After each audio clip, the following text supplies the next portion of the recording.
Was nothing else.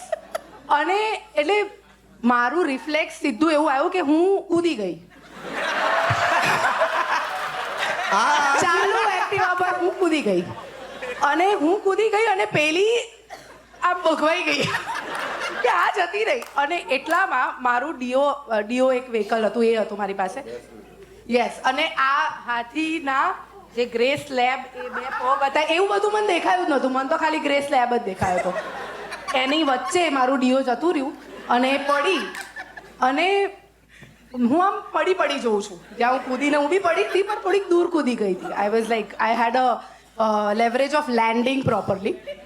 અને હાથીએ શું કર્યું ખબર છે? ખાલી આમ ચરબીનો થર હલાયો. એને કઈ નતું, એને કઈ ના થયું. પણ કિંજલ 2 પ્રશ્નો છે આમાં. તું એકલું જ કદાચ એકલી તું એવું વિચારતી હશે કે પાછળ જોઈને પેલો પાછળવાળો આગળ જોવે છે, એ રિલાય એવું તું એકલું જ કરતી હોય. કરે. અહીંયા બીજું